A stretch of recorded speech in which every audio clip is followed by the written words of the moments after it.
ጣሊያን መጣ፣ ፈረንጅ መጣ፣ ኤርትራ መጣች፣ ሱዳን መጣች። ማን ነው ጠላታችን? በአንድ ጊዜም ላይሆን ይችላል። 2 ዓመት ሞላቸው። እሺ አንድ የፋኖ አመራር እስከዛሬ አልተያዘም። ምንድነው ምክንያቱ? በሄሊኮፕተሯ ሙሉ በሙሉ በአርፒጂ መተው በስሩ በሄሊኮፕተሯ ውስጥ የሚገኙ ወታደራዊ መሪዎችና የብልጽግና አመራሮች ሙሉ በሙሉ ህይወታቸው እንዳለፈና ሄሊኮፕተሯ ሙሉ በሙሉ በእሳት እንደተቃጠለች ነው የደረሰኝ መረጃ የሚያመላክት። መች ነው የሚነቃው? የሚከተለው ሰው መች ነው የሚጠይቀው? ምንድነው እየሰራችሁ ያላችሁት ነገር? ሞቶ ያላችኋቸው ሰዎች ይኸው ኬክ እየቆረሱ አይደለም ወይ ብሎ የሚጠይቅ አንድ ሰው እንዴት ይጠፋል? በዛ አካባቢ የሚገኙ ሰዎችን ሙሉ በሙሉ ሰላማዊ ሰዎችን መምታት፣ መረሸን፣ መግደል፣ በሬዎቻቸውን ማቃጠል፣ ማረድ፣ መብላት፣ ሴቶችን መድፈር፣ ሌላ ጠላት ሳይመጣበት በእርስ በርስ ግጭት ከራሱ ኢትዮጵያንን ከሚሉ ባንዳዎች ጋር እየታገለ ህይወቱን እየሰዋ ደሙን እያፈሰሰ ያለ ሰራዊት እንደገና ለምን ሲባል ስሙ እንደዚህ ይጠፋል? አማራ ነፃ ለማውጣት ሀኛው እኮ ተፈጠረው ነው። አሁን አማራ ነፃ ወጣው አልወጣም። የይቅር ባይነትና የተቀባይነት ወደ ሰፊነት በጣም እንደበዛ ነው የሚገባኝ ከመንግስት በኩል። ግን ይበቃል፣ ጊዜው አልፏል። አሁን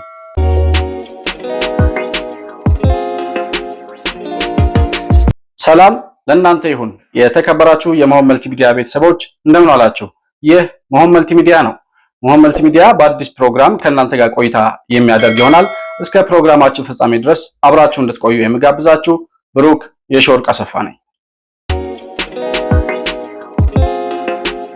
በዛሬው ፕሮግራሜ በአማራ ክልል አካባቢ የተንቀሳቀሰ ከሚገኘው ፋኖ ከሚባለው አደረጃጀት ጋር ተያይዞ ተከሰከሰ ወይም ተመታ ስለተባለው ሄሊኮፕተር እሱን በተመለከተ ከእናንተ ጋር ቆይታ የማደርግ ይሆናል።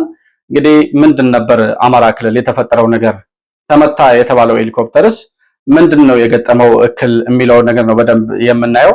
ያው እንግዲህ እስከዛሬ ፋኖ የሚባለው አደረጃጀት በአማራ ክልል አካባቢ እንቅስቃሴ ከጀመረበት ጊዜ ጀምሮ በጣም ተደጋጋሚ እንደዚህ አይነት ዜናዎችን ወይም የውሸት መረጃዎችን ሲያሰራጭ እናውቀዋለን። ዛሬ እንግዲህ ሄሊኮፕተር መተን ጣልን ሲሉ ለአምስተኛ ጊዜ መሆኑ ነው። ከዚህ በፊት 3 ሄሊኮፕተሮች አስታውሳለሁ፣ 3 ጊዜ በተለያየ ጊዜያት ማለት ነው። 3 ሄሊኮፕተሮች ጎጃም አካባቢ መተን ጥለናል ብለው ነበረ። ከዛ አንድ ሄሊኮፕተር ባህር ዳር ላይ እንደዚሁ መተናል ወይም ደግሞ ጠልፈናል ሲሉ ነበር። ዛሬ ደግሞ ለአምስተኛ ጊዜ ጎንደር ባለስልጣናትን ይዛ ለጉብኝት ወይም ደግሞ ፕሮጀክት ምረቃ የሄዱ ባለስልጣናትን ይዛ የነበረች ሄሊኮፕተር ተከስክሳ አብረው እዛ ውስጥ የነበሩ ባለስልጣናት በሙሉ አለቁ የሚል መረጃ ነው እንግዲህ ፋኖ የሚባለው አደረጃጀት ሲነዛ የነበረው። እንደዚህ አይነት ውሸቶች በተደጋጋሚ ሰምተናል። ዛሬም የሰማነው የተለየ ነገር አይደለም። ግን ሄሊኮፕተሩ ከመንግስት ባለስልጣናት በኩል ወይም ደግሞ ከመንግስት ሚዲያዎች ተአማኒ ከሆኑ መረጃዎች የሰማነው እክል ገጥሞት ነበር፣ የመንሸራተት አደጋ አጋጥሞት እንደነበር ሰምተናል። ያም የከፋ አደጋ ሳያስከትል በቁጥጥር ስር የዋለ እንደሆነ ነው የሰማነው። ፋኖ የሚባለው አደረጃጀት እንግዲህ ይሄንን ሄሊኮፕተር መትቼ ጣልኩ ካለ በኋላ እዛ ውስጥ የነበሩ ባለስልጣኖች በሙሉ አለቁ ብሎ መረጃውን ካወጣ በኋላ ባለስልጣናቱ ሪቫን እየቆረጡ ኬክ እየቆረሱ ፕሮጀክቶችን ሲያስመርቁ ተመልክተናቸዋል። በጣም የሚያሳዝነው ነገር ይሄንን የውሸት ፕሮፓጋንዳ ለአምስተኛ ጊዜ እንግዲህ ሄሊኮፕተርን በተመለከተ ነው። ሌላውን የመከላከያ ሰራዊትን ማረክን፣ ገደልን፣ እዚህ ቦታ ገባን፣ ምናምን ተቆጣጠርን፣ የሆነ ጀነራል በቁጥጥር ስር ዋለን የሚሉትን የፋኖ ውሸቶች ሳንቆጥር ማለት ነው 2 ዓመት ከምናምን አካባቢ ሊሆናቸው ይመስለኛል። በዚህ ሁሉ ጊዜ ውስጥ ይሄ ነው የሚባል ትክክለኛ መረጃ ሲያሰራጩም እውነተኛ የሆነ መልእክትም ሲያስተላልፉ ሰምተናቸው አናውቅም። ግን የነሱ ተከታዮች ናቸው ወይም የነሱ ዜና አራጋቢዎች ናቸው የሚባሉት ሚዲያዎች ራሳቸው ይህንን ዜና ብለው ማሰራጨታቸውና እንደ እውነትም ተከትለው ደግሞ ከዛ ከባህር ዳር ከጎንደር ምናምን ድረስ ወኪሎቻቸውን እየደወሉ ሲያጣሩም ሰምተናቸዋል። እነዚህ አብረው ሄሊኮፕተሮች ተከሰከሰ ተባለ፣ ተመታ ይባል። ከዛ በኋላ እዛ ውስጥ የነበሩት ባለስልጣናት ማንም የተረፈ የለም ከተባለ በኋላ ባለስልጣናቱ ጎንደር ደርሰው ፕሮጀክቶቻቸውን እየመረቁ ሲታዩ እነዚህ ይሄን መረጃ ያሰራጩት ሚዲያዎች ተሳስተን ነው የውሸት መረጃ ደርሶን ነው ብለው መረጃ ሲያስተላልፉ ሰምታችኋቸዋል? ማስተባበያ አቅርበዋል? ምንም ያደረጉት ነገር የለም። እነሱ የውሸት ዜና ከዛ ይቀርብላቸዋል። ያን የውሸት ዜና ዝም ብሎ እንደወረደ የሚጋት እንደነሱ እንቶፈንቶ ወሬ የሚያዳምጥ ተከታይ ያላቸው ሼር፣ ሰብስክራይብ እና ላይክ ሲያደርግ ይውላል የነሱን ቻናል። ሌላ ምንም የተለየ እነሱ ውሸት መሆኑ ጠፍቷቸው አይደለም፣ ውሸቱን ስለሚፈልጉት ነው። ምክንያቱም ውሸቱን የሚከተል ተከታይ ስላላቸው እውነት ሆነ ውሸት ሆነ ለነሱ ደንታ የላቸውም። ምክንያቱም ያንን መረጃ ብቻ ተከትሎ የሚሄድ አድማጭና ተመልካች ይኖራቸው እንጂ ስለሌላው ጉዳያቸው አይደለም። እነሱ መቼ ነው የሚነቃው? የሚከተለው ሰው መቼ ነው የሚጠይቀው? ምንድነው እየሰራችሁ ያላችሁት ነገር? ሞቶ ያላችኋቸው ሰዎች ይኸው ኬክ እየቆረሱ አይደለም ወይ ብሎ የሚጠይቅ አንድ ሰው እንዴት ይጠፋል? ፋኖ የሚባለው አደረጃጀት በትጥቅ ትግል ላይ ያለ ነው። ሄሊኮፕተሩ ቢመታስ ምን የሚደንቅ ነገር አለው? ታጥቆ እየታገለ ያለ መሳሪያ ያለው አካል ነው አይደል? መጥቶ ቢጥልም የሚገርም ነገር የለውም። መከላከያ ሰራዊትም እነሱ ጋር በታገለ ቁጥር እኮ ከመከላከያ ሰራዊትም የሚሞት አለ፣ የሚማረክም ሊኖር ይችላል። የጦር ሜዳ ላይ ያለ እውነታ ነው ይሄ። እንደ ተአምር ተደርጎ ሊራገብና ሊነገር አይገባም። እውነት እንኳን ቢሆን ነው እያልኩ ያለሁት። የሚገርም ነገር የለውም። ምናልባት በዛ ሁኔታ አደጋ ውስጥ ገብተው ህይወታቸውን ያጡ ባለስልጣናት ቢኖሩ እንደተባለው ይሄ በጣም አሳዛኝ የሆነ ነገር፣ እንደ ሰው ልጅ የሚያሳዝን ነገር አለው ሰው በመሞቱ። ከዛ ባለፈ ደግሞ የመንግስት ባለስልጣናት በመሆናቸው የእውነት ፋኖ ይሄ ተሳክቶለት ቢሆን እንዳለው እንደ ጀብድ ሊቆጠርለት የሚችል ነገር ነበረ። ግን አንድ ታጣቂ ቡድን ሄሊኮፕተር መታ፣ የሆነ ወታደር ማረከ፣ የሆነ ጀነራል ገደለ አድርጎት እንኳን ቢያቅ፣ ይሄንን ሁሉ አድርገው ያቆም እስካሁን ያወራሁትን አድርጎ እንኳን ቢያቅ የዚህን ያህል እንደ ተአምር ሊወራ ወይም ደግሞ የመንግስት ሽንፈት ወይም የመንግስት የመከላከያ ሰራዊት ውድቀት ተደርጎ ሊነገር የሚችል ነገር አይደለም። ሲጀመር ግን ወሬው ከመሰረቱ ውሸት ነው። ያን እያየ ሰው ዛሬም እነዚህን ሚዲያዎች የሚያዳምጥበት ምክንያት አይገባኝም። ወይ ደግሞ ሰው በአጠቃላይ የውሸት ተከታይ ሆኗል። ውሸት ነው የሚፈልገው ሰው፣ እነሱን የሚከተለው ሰው ማለት ነው። ከዛ በተረፈ የእውነት እንኳን ሆኖ ቢሆን የሚያስገርም ነገር የለውም። ያልሆነ በመሆኑ ደግሞ እጅግ በጣም የሚያሳፍር ድርጊት ነው። ለፋኖዎቹ ሳይሆን ለነሱ ተከታዮች፣ እውነት ነው ብለው ለሚያዳምጡት ሰዎች ማለት ነው። ያ የመንሸራተት አደጋ ደረሰበት የተባለው ሄሊኮፕተር በሰላም አርፎ ከዛ በኋላ ባለስልጣናቱ ወደሚሄዱበት ቦታ ሄደው የሚመርቋቸውን ፕሮጀክቶች እየመረቁ ኬክ እየቆረሱ ተመልክተናቸዋል። ምናልባት ይሄንን መሆን መልቲሚዲያን የሚያዩ ከሆነ የዛ የውሸት መረጃ የሚያሰራጨውን ቻናል የሚከታተሉ ሰዎች፣ የፋኖ ደጋፊዎች የሚያዩ ከሆነ እነዛ ሰዎች አሁንም ላለመሞታቸው ማረጋገጫ ይሄን ቪዲዮ ልጋብዛችሁ።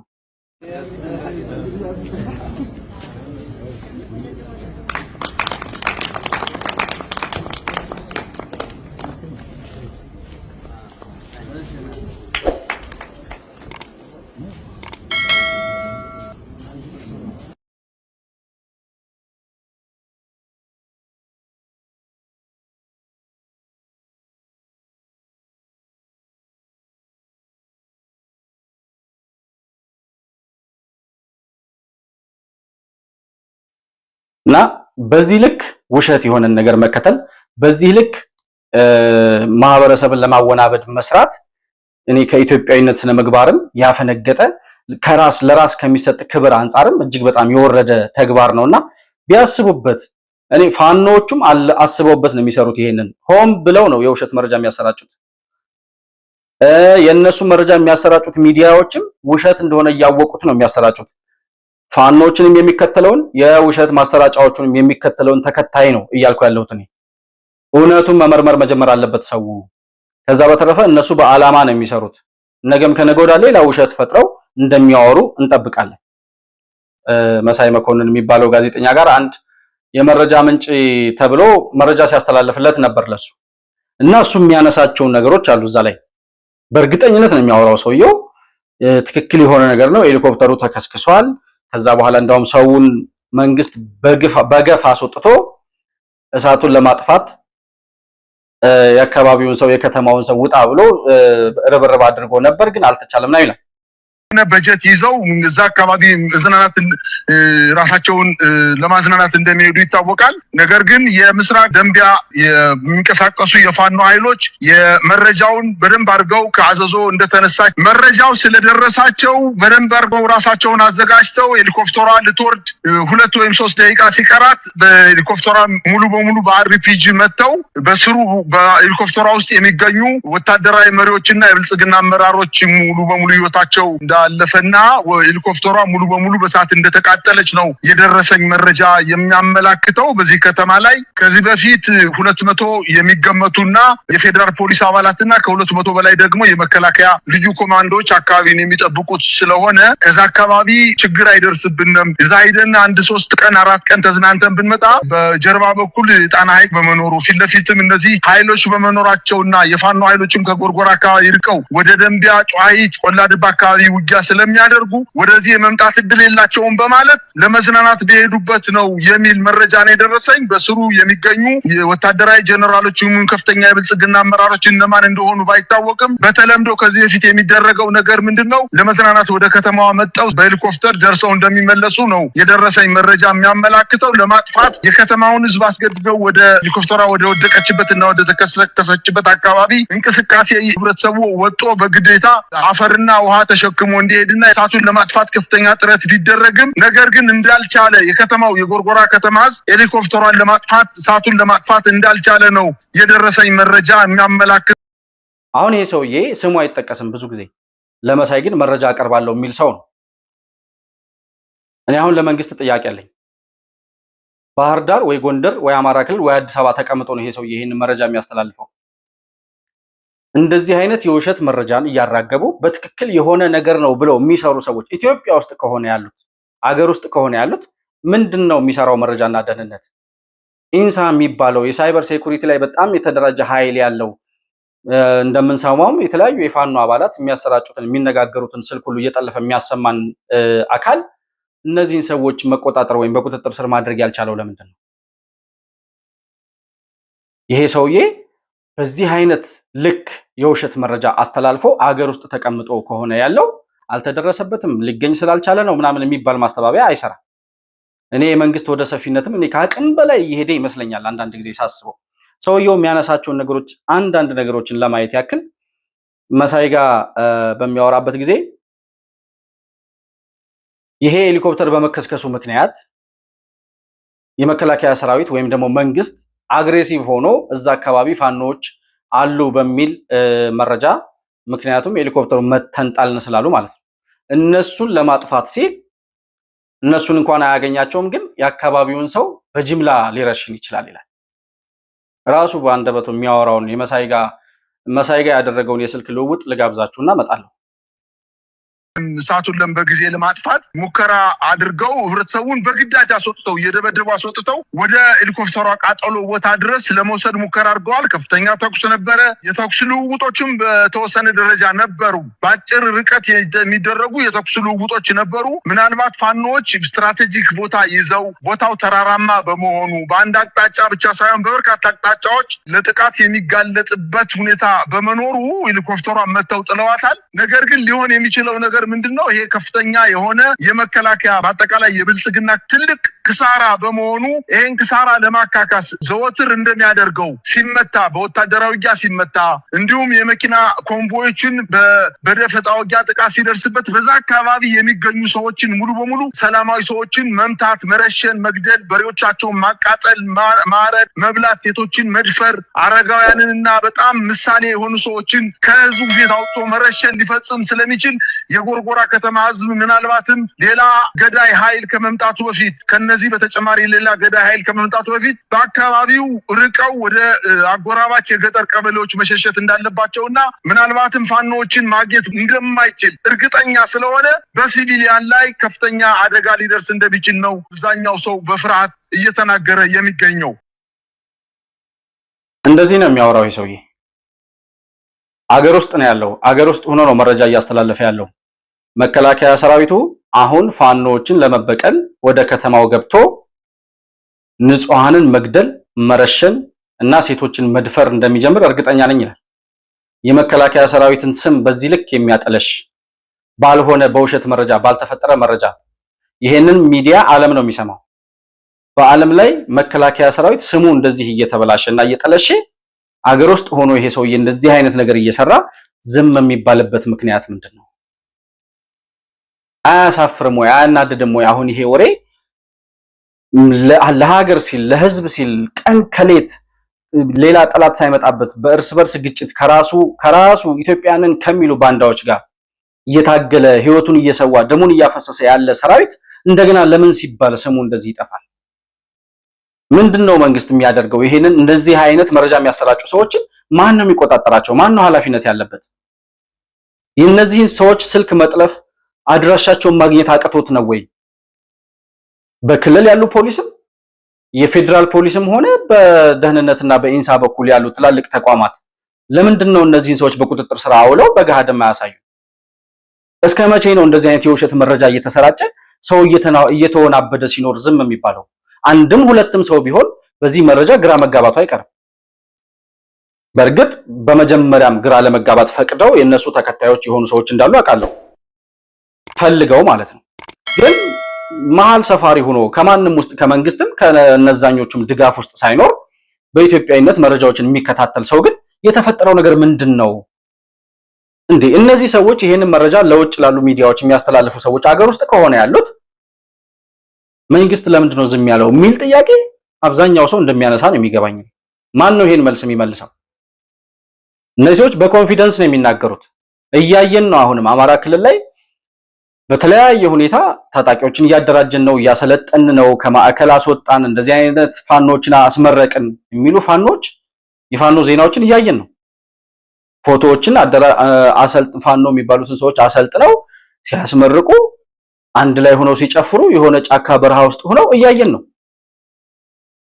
አሁን ይሄ እኔ መከላከያ ሰራዊት እየሰራ ያለውን ስራ ማንቋሸሽ፣ ማሳነስ ወይም ደግሞ መከላከያ ሰራዊትን የሚያክል ትልቅ ተቋም መተቸት አይደለም። ጥያቄ ነው ያለኝ። እነዚህን ሰዎች በወደ ሰፊነት ትታችኋቸው ነው ወይስ ሳታገኟቸው ቀርታችሁ ነው?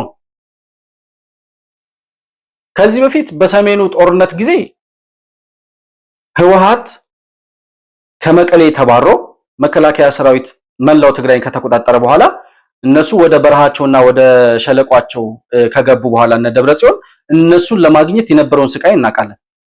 ለምንድነው እነ ጌታቸውን እነ ደብረጽዮንን መያዝ ያልተቻለው ብለን ጥያቄ ስናቀርብ ነበር።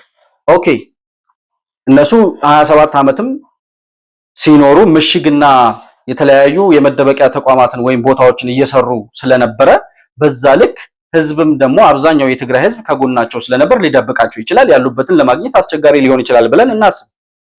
አማራ ክልል ላይ ምን አይነት የህዝብ ድጋፍ ኖሯቸው የትኛው ህዝብ ደብቋቸው ነው እነዚህ ሰዎች ላይ ይገኙ ይቻሉት? ቢያንስ እስከ ዛሬ ድረስ ህዝቡ እየወጣ የሚናገረውን እየሰማን ነው። የአማራ ክልል ማህበረሰብ ገበሬው የሚባለው እነዚህ ሰዎች ይንቀሳቀሱበታል የሚባለው አካባቢ ያለው ህዝብ እየሰማን ነው የሚያወራውን ነገር። በጣም መሰልቸቱን እጅግ በጣም በእነዚህ ሰዎች መሰቃየቱን መንግስት እርምጃ ወስዶ እንዲያጠፋለት የአካባቢውም ህዝብ እንዲተባበር በጣም ብዙ ጥሪ የሚያቀርቡ ገበሬዎች እየሰማን ነው። ጣሊያን መጣ፣ ፈረንጅ መጣ፣ ኤርትራ መጣች፣ ሱዳን መጣች። ማን ነው ጠላታችን? እስኪ ጠላቴ የምትሉት ማን ነው? መከላከያ ወንድምህ፣ ሚኒሻ ወንድምህ፣ ፖሊሱ ወንድምህ፣ ፋኖ ወንድምህ ነው። ይህ ወንድማማች እየተጋደለ ወደ ባርነት ወደ አመጽ እየሄደ እንዴት ነው ነጻነት አማራ የሚያመጣው? የማን አባቱ ገደል ገባ እያልክ ከማጋደልና ወንድምህን ከወንድም ከማጫረስ ይልቅ ወንድሜ ተመለስ፣ የሄድክበት መስመር ትክክል አይደለም፣ ለእኛ አይበጅም፣ 21ኛው ክፍለ ዘመን አይመጥንም።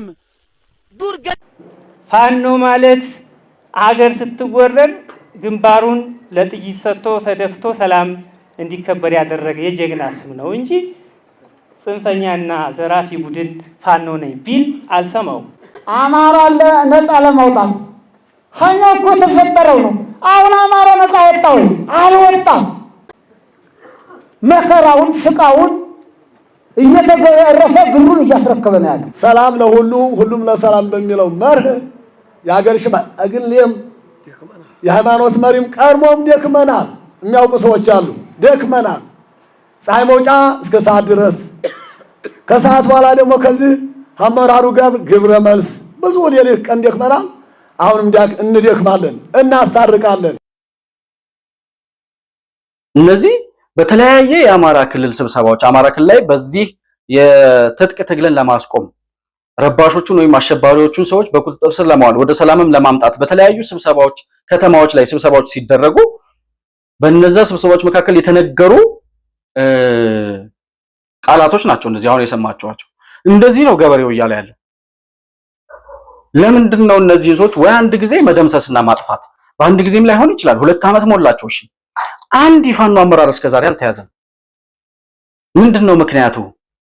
ወደ ሰላም ይመጣሉ እየተባለ በሆደ ሰፊነት እየተጠበቁ ነው ወይስ የመከላከያ ሰራዊት በአካባቢው ላይ ያለው ሚኒሻውን ማስታጠቅ፣ የአካባቢውን ሰው ማደራጀት፣ መረጃ እዛ አካባቢ የሚንቀሳቀሱበት አካባቢ መረጃ ለመሰብሰብ ያለውን ሁኔታ የደህንነት መረቡ ይሄንን መዘርጋት የለበትም ወይ? ከአካባቢው እነዚህ አሸባሪዎቹ ከሚንቀሳቀሱበት አካባቢ መረጃ የሚደርሰው በምን አይነት መንገድ ነው?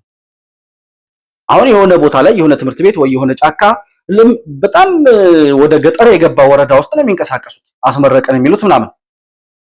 እዛ አካባቢ ያሉ ሰዎች ፋኖዎች መኖራቸውን ሳይጠቁሙ ቀርተው ነው ወይስ መንግስት ሳይደርሰው ቀርቶ ነው? ይሄ መረጃ ምን ማለት ነው? አሁን ይሄ መሳይ ጋር የሚያወራው ሰውዬ ቀጣይ የሚያወራውን ነገር ልጋብዛችሁ። ስለምንድን ነው የሚያወራው? ፋኖን ትጥቁም ብቻ ሳይሆን ቀበቶውን እናስፈታዋለን ብሎ ሲያወራ የነበረው የመከላከያ ሰራዊቱ ኢታማዦር ሹም ፊልድ ማርሻሉም ማለት ነው 2 ዓመት ሞላው ይላል።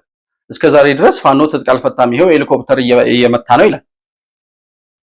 የሀገሪቱ ወታደራዊ ኢታማጆር ሹም ገና እኮ በ15 ቀን ውስጥ የፋኖ ኃይሎችን ትጥቃቸውን ብቻ ሳይሆን ቀበቷቸውን ጨምረን አስፈትተን ክልሉን ሰላም እናረጋለን በማለት ዘመቻ ከጀመረ እኮ 2 ዓመት አለፈ። ዛሬ ከክላሽ አልፈው በጣም ከባባድ መሳሪያዎችን ታጥቀዋል። የቡድን መሳሪያዎችን ታጥቀዋል። ስናይፐሮችን ታጥቀዋል። ሬዲዮኖችን፣ የግንኙነት ሬዲዮኖችን ታጥቀዋል። ወታደራዊ ስልጠና ወስደው በደንብ በአእምሮም በስነልቦናም በአካልም በወታደራዊ ትጥቅም ከመከላከያ ያልተናነሰ ምናልባትም የበለጠ ኃይል ይዘው በተገኙበት በዚህ ሰዓት 90% ወረዳውን ተቆጣጥረናል፣ የፋኖ ኃይሎችን ወደ ድንበር እና ወደ ጠረፍ አካባቢ ልከናቸዋል ብሎ በድፍረት ፓርላማው ላይ የተናገረ የመከላከያ ሰራዊት ኢታማዦር ሹም ዛሬ እዛው አፍንጫው ስል ላይ 40 ኪሎ ሜትር ከጎንደር ከተማ ከአዘዞ ከተማ 48 ኪሎ ሜትር ርቀት ላይ ሄሊኮፕተር ተመቶበት ሲወርቅ ብቻ ሳይሆን እና እነዚህ ሰዎች ዛሬም እንደዚህ አይነት የውሸት ፕሮፓጋንዳ እየነዙ ህዝቡን እንዲያደናግሩና ወጣቱን በተለያየ ምክንያት እንዲሸበር እያደረገ ያለ መረጃ አይደለም ወይ? ይሄ እኔ አሁን ግልጽ መሆን ያለባቸው ጥያቄዎች አሉ ብዬ አስባለሁ። ምናልባት ያኔ በሰሜኑ ጦርነት ጊዜ መከላከያ ሰራዊት መቀሌን ከከበበ በኋላ የህወሓትን አመራሮች ላለመደምሰስ ቁርጠኝነት ነበረው። በዛ ምክንያት ነው ማሸነፍ፣ መደምሰስ፣ ማጥፋት የሚችለውን ጦርነት እዛ ላይ አቁሞ እስኪ ለትግራይ ህዝብ ሲባል በህይወት ይቆዩና ወደ ድርድር እንሂድ የሚል አቋም እንደነበረው አውቃለሁ። ይሄ ማንም የትኛውም የኢትዮጵያ ህዝብ የሚያውቀው ነው። ግን አሁንም በዛ አይነት ሁኔታ እነዚህ አማራ ክልል ላይ እየተንቀሳቀሱ የአማራን ህዝብ ሰላም እየነሱ ያሉ ሰዎችን በተለይ በአመራርነት ደረጃ ያሉ ዋናዎቹ ሰዎች እስኪ እንደው አንድም ሁለትም የሚደግፋቸው ሰው ካለ ለህዝብ ሲባል ይቆዩ በሚል አመለካከት ነው እየቆዩ ያሉት ወይስ ሳይገኙ ቀርተው ነው? መከላከያ ሰራዊትን የሚያክል ትልቅ ሰራዊት ባለበት ሀገር የውጭ ስጋት አለብኝ ብላ ራሷን እያደራጀች ያለች ሀገር በኤርትራ በኩል በሶማሊያ በኩል በተለያየ አቅጣጫ ምናልባት የውጭ ጦርነት ስጋት ሊኖርብን ይችላል እየተባለ በሚነገርበት ሀገር ላይ የውስጥ ታጣቂዎችን በዚህ ደረጃ በትዕግስት መጠበቅ፣ በዚህ ደረጃ ህዝብ እንዲሰቃይ መፍቀድ ምን ማለት ነው? እነዚህ ሰዎች እንደዚህ እያወሩ እንዲኖሩ የሚፈቀድላቸው እስከመቼ ነው? እኔ ይሄንን የሚመለከተው አካል መልስ ሊሰጥበት ይገባል የሚል እምነት ነው ያለኝ።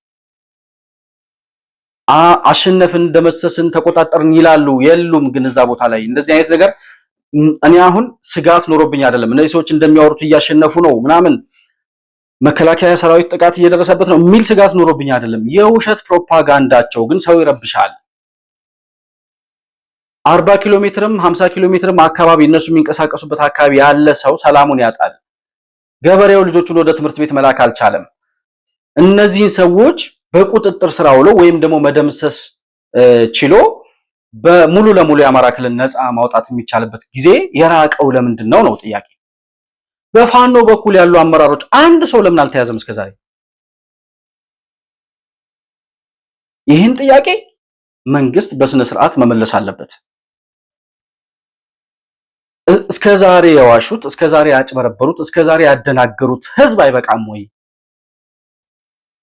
የውጭ ጠላቶቿን በስነ ስርዓት ከውጭ የሚመጣ ጠላትን ለመከላከል መከላከያ ሰራዊቷን አደራጅታ የምትጠብቅ ሀገር መሆን የለባትም ወይ? ያንን ለማድረግ ደግሞ ውስጥ ላይ እየተንቀሳቀሱ ያሉ ኃይሎችን በሚገባቸው ልክ ወይም በሚገባቸው መንገድ ማስተናገድ እና ለአንዴና ለመጨረሻ ጊዜ በኦፕሬሽን የሚሆን በተለያየ መንገድ እኔ ከመከላከያ ሰራዊት አቅም በላይ ናቸው ብዬ ስለማላስብ እስከዛሬ በትዕግስት ተጠብቀዋል። እስከዛሬ እድል ተሰጥቷቸዋል። ከዚህ በላይ እንዲያወሩና ህዝብ እንዲያደናግሩ ግን ሊፈቀድላቸው አይገባም። እንኳን አይደለም ለፋኖና ለሸኔ ለየትኛውም ጠላት የማይበገር መከላከያ ሰራዊት እንደተገነባ አይተናል፣ እናውቃለን። የመከላከያ ሰራዊታችንን ጀግንነትና ጀብድ እናውቃለን። ያንን ማድረግ የሚችል ሰራዊት እነዚህን ሰዎች ማጥፋት ያልቻለበት ምክንያት ምናልባት ከመንግስት በኩል ያለ ሆደ ሰፊነት፣ እስኪ ሁሉንም ከማጥፋት ትንሽ ጊዜ እንስጣቸውና የሚመለሱ ከሆነ የሚል የምንድነው የይቅር ባይነትና የተቀባይነት ሆደ ሰፊነት በጣም እንደበዛ ነው የሚገባኝ ከመንግስት በኩል። ግን ይበቃል፣ ጊዜው አልፏል። አሁን ከውጭ በኩል በኤርትራ በሻዕቢያ በኩል የተጋረጠብንን ጦርነት ነገ ከነገ ወዲያ በማንኛውም ሰዓት ሊነሳ ይችላል ተብሎ የሚሰጋበትን ጦርነት መከላከያ ሰራዊቱ በሙሉ ልቡ ሀገሩን ድንበሩን እንዲጠብቅ የውስጥ ጠላቶችን ለአንዴና ለመጨረሻ ጊዜ ህዝቡም ከመከላከያ ሰራዊቱ ጋር ተባብሮ ሊያጠፋ የሚችልበት መንገድ መዘጋጀት አለበት። መከላከያ ሰራዊት በዚህ ልክ አመራሮቹ በተለይ ወታደሩ አድርግ ከተባለ እንደሚያደርግ ይታወቃል። በአመራሮቹ በኩል ያለው ሆደ ሰፊነት ግን ሊቆምና ሊያበቃ ይገባል ነው እኔ ዛሬ ማለት የምፈልገው። እስትንፋሳቸው በረዘመ ቁጥር ጊዜ ባገኙ ቁጥር ምንም እንኳን እዚህ ቦታ ገባን እያሉ የሚዋሹት ነገር እንዳለ ቢሆንም ውሸት እንደሆነ ቢታወቅም ለአንድ ሰዓትም ለሁለት ሰዓትም ቢሆን ግን እዛ አካባቢ አለን ያሉበት ቦታ ላይ ያለው ህዝብ ሰላሙን እያጣ እንደሚኖር ይታወቃል። አሁን የ24 ሰዓት የፋኖ ውሎ ብለው በዛሬው ዕለት ያስተላለፉት ያሰራጩት በ24 ሰዓት ውስጥ ፋኖ ሰራቸው ያሏቸውን ስራዎች አንዴ እነሱ ቃል አቀባይ ነኝ የሚል ፋኖ ለጥፎ ተመልክቼ ነበር እና በ24 ሰዓት ውስጥ 9 ስራዎችን ሰርተዋል። በዝርዝር ነው ፌስቡክ ላይ ነው የጻፉት። እና 9 ስራዎችን ሰራን ሲሉ ወደ 6 ቦታዎች በ24 ሰዓት ውስጥ ጦርነት አድርገናል ይላል፣ ውጊያ ፈጽመናል ይላል ከመከላከያ ሰራዊት ጋር ወይም ከአማራ ክልል አድማ በታኝ ጋር ከመንግስት የጸጥታ ኃይሎች ጋር ማለት ነው። እና እንደው የሚያነሷቸውን ነገሮች ለማንሳት የት ቦታ ላይ ጦርነት አደረግን እንደሚሉ አንደኛ 9ኛ ክፍለ ጦር አባይ ሸለቆ ብርጌድ በሁለት ግንባር ውጊያ አድርጓል ይላል። በ24 ሰዓት ነው እንግዲህ አሁን ዛሬ ማለት ነው። ጠላት ሲጨነቁሎ 11 ጠላት ተደምስሶ 5ቱን በማቁሰል ጠላትም ኪሳራውን እንዲከናነብ አድርገናል ይላል። ሁለተኛ በማንኩሳ በአብደጎማ በዛባና በማናና ቀጠናዎች ለዘረፋ የመጣውን የአብይ ጦር የምድር ድሮኖቹ የቢተው ሻለቃ ድል አድርጋ መልሳቸዋለች ይላል። አሁን እነዚህ የተጠሩ ቦታዎች ማንኩሳ፣ አብደጎማ፣ ዛባ ምናምን የሚባሉ ቦታዎች የአብይ ሰራዊት ያሉት መከላከያ ሰራዊት ድል ተደርጎ ከተመለሰ ተቆጣጠሩት እነዚህ ሰዎች ቦታው ያዙ፣ ማንኩሳ ገቡ፣ ስንት ሰዓት ቆዩ ብሎ የሚጠይቅ ሰው የለም። እንደወረደ ይጽፋሉ፣ ይዋሻሉ። የጻፉትን እንደወረደ አንብቦ የሚቀበል አዎ ዛሬም ፋኖ እያሸነፈ ነው ብሎ የሚያምን ደንቆሮ ተከታይ ደግሞ አለ። እነዚህ ሰዎች ግን ይሄንን እያወሩ እንዲቀጥሉ ያደረገው አንድም የአካባቢው ህዝብ ነው። በመተባበርም ባይሆን በፍርሃት እንደዚህ ያደርጉኛል ብጠቁም አደጋ ይደርስብኛል ብሎ ስለሚሰጋና ስለሚፈራ እነዚህ ሰዎች ያሉበትን ቦታ እየጠቆመ አይደለም ለመንግስት ማለት ነው። ሁለትም ደግሞ መንግስት በሆደ ሰፊነት በይቅርባይነት እየተዋቸው ነው፣ ምናልባት ሊመለሱ ይችላሉ በሚል ትግስት። በሁለቱ ምክንያት ነው እነዚህ ሰዎች እንደዚህ እያወሩ ያሉት እንጂ የትኛውንም ኃይል የትኛውንም አቅም አግኝተው አይደለም። የሚያሳፍር ወሬ ነው እያወሩ ያሉት፣ የሚያናድድ ወሬ ነው የሚናገሩት ሰዎቹ። ሌላው ዳንግላ ላይ ይላል። ዳንግላ ላይ የጎጃም ክፍለ ጦሮች ጠላትን አይቀጡ ቅጣት ቀጥተው መልሰውታል ይላል።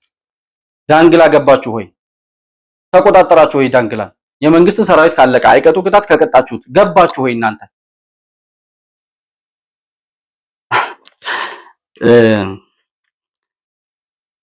የጠላት 5ኛ ክፍለ ጦር ይላል ወንበርማ ላይ ቀን ከድቶት ውሏል ይላል። የብርሃኑ ጁላ ወታደር መጠጥ ቤት ውስጥ ሰክሮ ሲንዘላዘል ማርከነዋል ይላል። በ24 ሰዓት ውስጥ 9 አክቲቪቲዎች ማለት ነው እነዚህ ሰዎች ሰራን የሚሉት። ማረክን፣ ተቆጣጠርን፣ መከላከያ ሰራዊትን ጋር ገጥመን አሸነፍን ያሉባቸው እነ ማንኩሳ ዳንግላ ምናምን ያሏቸውን ቦታዎች ተዋቸው። የለም ውሸት ነው። አንድም ሰዓት፣ አንድ ሰከንድ፣ አንድ ደቂቃ ገብተው ሊቆጣጠሩ የሚችሉበት እድል የላቸውም። እንደዚህ ነው ሲያወሩ የኖሩት። እሱን ተውት።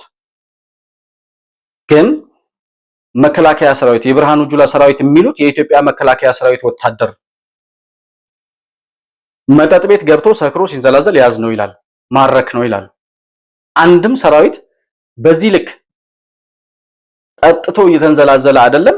በስነ ስርዓት ውሃ ጠጥቶ ሊውል የማይችል ውሃ የሚጠጣበት ጊዜ ያጣ በእርስ በርስ ግጭት እንደዛ አይነት ህይወት ውስጥ ምስቅልቅል ውስጥ ያለ ሰራዊት ሀገሩን ለማዳን ህዝቡን ለመጠበቅ በረሃ ለበረሃ እየተሰቃየ ያለ ሰራዊት በዚህ ልክ ስሙ ሲጠፋ የአካባቢው ማህበረሰብስ እዛ አካባቢ እርምጃ እንዲወስድ የተቀመጠው መከላከያ ሰራዊትስ ምንድነው የሚጠብቀው የሚል ጥያቄ አለኝ። እነሱ ናቸው አረቂ ቤት ገባን አረቂ ጠጥተን እንደዚህ እያልን በየስልካቸው የሚያወሩት። ሰክረው ሲንዘላዘሉ እንደፈለጉ ህዝብን ሲዘርፉና ሲያሰቃዩ የሚውሉ አረቂ ቤት ለአረቂ ቤት ሲያዳርሱ የሚውሉ የመንግስት ሰራዊት እንኳን ባይገለን አረቂው ይገለናል ብለው እስከሚናገሩ ድረስ የሰማናቸው የነዘመነ ካሴ ታጣቂዎች ናቸው። ግን እነሱ የሚያደርጉትን ለመከላከያ ሰራዊት እየሰጡ ስሙን እያጠፉ ነው። ተማርኳል አልተማረከም አይደለም። እኔም በእነሱ የሚማረክ መከላከያ ሰራዊት እንደማይኖር አምናለሁ። ያንን ሊያደርግ የሚችልም ፋኖ የሚባል ኃይል ስለሌለ፣ መንግስት ግን እነዚህ ሰዎች እንዲያወሩ ፈቅዶላቸዋል። እኔ አሁንም ለአንዴና ለመጨረሻ ጊዜ የአማራ ክልል ባለስልጣናትም የመንግስት የመከላከያ ሰራዊት አመራሮችም እነዚህ ሰዎች የሚያወሩበትን አንደበታቸውን ለአንዴና ለመጨረሻ ጊዜ ዘግተው ጸጥ የሚሉበትን ነገር መፍጠር መቻል አለበት። ካልሆነ ለሰራዊቱም ሞራል ለሚደናገረውም ህዝብ እንደገና የመደናገርና የመሸበር ሁኔታን የሚፈጥረው በሰላም ለመኖር የሚፈልገው ማህበረሰብ የገጠሩ ማህበረሰብ ልጆቹን ትምህርት ቤት መላክ ያልቻለው እርሻውን በስርዓት ማረስ ያልቻለው ገበሬ ዘንድሮም ደግሞ ክረምቱ ሳያርስ ሊያልፈው። ይህንን ነገር መንግስት ሊያስብበትና በይቅርታ ይመጣሉ፣ የይቅርታ መንገድ ተከፍቶላቸዋል፣ ጊዜ ጠብቀው ሊመጡ ይችላሉ፣ እስኪ ትንሽ እንያቸው የሚባል ነገር ካለ ሊቆም ይገባል። ካልሆነ ደግሞ በገጠሩ አካባቢ መንግስት የደህንነት አባላቱንና የአካባቢውን ሰው ቢሆን በመረጃ አሰልጥኖ መረጃ እንዲያቀብል ማድረግ መቻል አለበት።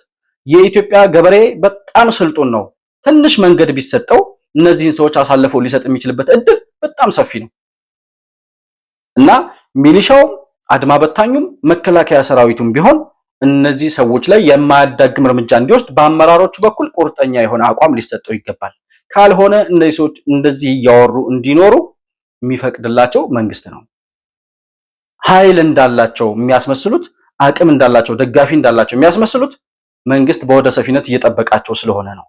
ይሄ ወደ ሰፊነት ደግሞ ይብቃ ነው የዛሬው መልእክቴ።